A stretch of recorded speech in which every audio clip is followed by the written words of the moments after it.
Parashat Nitzavim, or standing on the edge of Israel. All Jews count equally in the covenant. The Jews will be tempted to stray in Israel. When the Jews turn back to God, God will restore their fortunes. Keeping the Mitzvot is not impossible, not in the heavens. Choose life.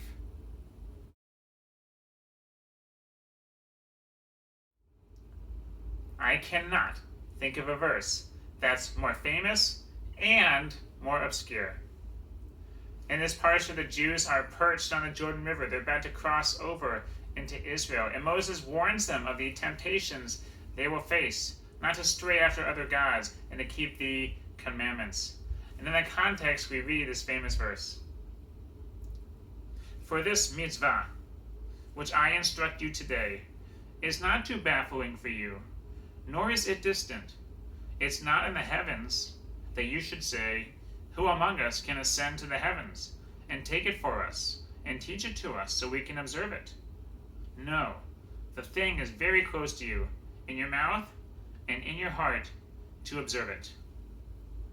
That's beautiful, that's soaring, that's majestic. But what is it? The subject is unclear. The Torah doesn't tell us what is not in the heavens.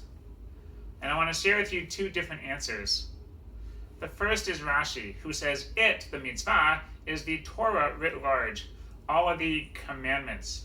And keeping Shabbat, keeping kosher, davening, giving tzedakah, all of these things are really challenging. Sometimes they seem impossible. We say, oh, I can't keep it all, it's just too much. No, reassures the Torah, each of us can do it. We have the wherewithal within us.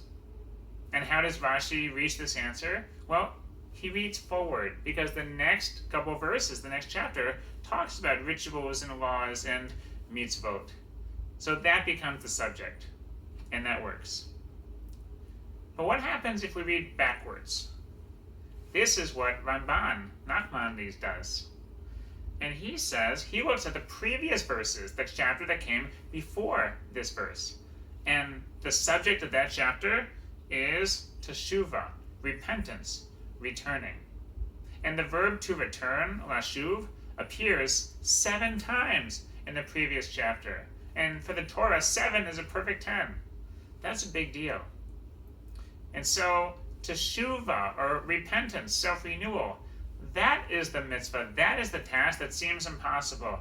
Oh, I can never improve. I can never be better in this way. I can never change who I am. No. The Torah reassures, yes, you can. You can grow. You have it. It may seem really challenging, but you have it within you. And the it in this verse can be both.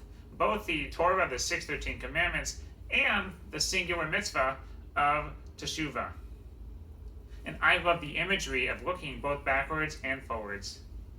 And nowadays we're all doing teshuvah because Rosh Hashanah is around the corner. And part of this process involves looking backwards at the year that was. What did we do wrong? And let's change that. What do we do right? Let's make sure to keep that going.